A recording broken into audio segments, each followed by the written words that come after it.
is Dr. Vanderbliek, and today what I wanted to talk about was self-adjusting. A lot of patients ask me, is it okay to self-adjust their spine and their necks and what have you, and definitely it's not a good idea. So I wanted to talk a little bit about what happens when you do self-adjust and what the sound is caused by and what have you. So first of all, if we talk about like just cracking a knuckle, when you open a joint enough, you hear that sound. And what that is actually nitrogen coming out of solution in a joint. Now in a knuckle, or like in a finger or so, it's fairly easy to get that kind of a sound to happen.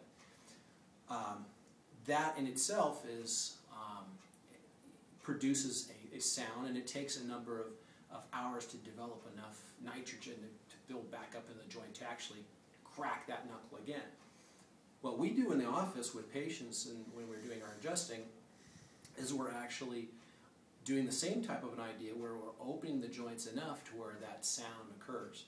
But the difference is with the spine, when we specifically adjust the spine, we're releasing the tension and the tightness that's surrounding the nerve. And that's the most important thing that we do in chiropractic, is to release the tension off the spinal nerve system. And that's what gets patients well and reduces pain and what have you. So I always tell patients that it's okay if you stretch and something pops or releases when you're just going through a stretching routine, that's fine. But to actually try to force or like even thrust, I've seen patients and I'll be out walking around, I'll see people doing that, and it drives me nuts because it is potentially dangerous, especially in the cervical, in the neck region. So idea with patients is I always tell them that you can stretch, and if something releases, great. The other thing that is that we should talk about is that when somebody actually is adjusting, self-adjusting, it's not very specific.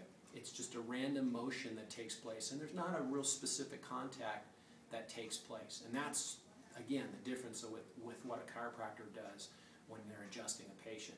A specific contact to try to move or induce the motion that's lacking in the spine, and that's what we're trying to do. So again, there's lack of specificity, and potentially the spine can become what we call hypermobile.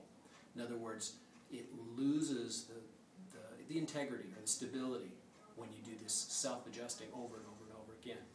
So bottom line, best thing is to obviously have a chiropractor or professional adjust the spine properly, and that's the best way to go. And so that's it for today. Thank you very much.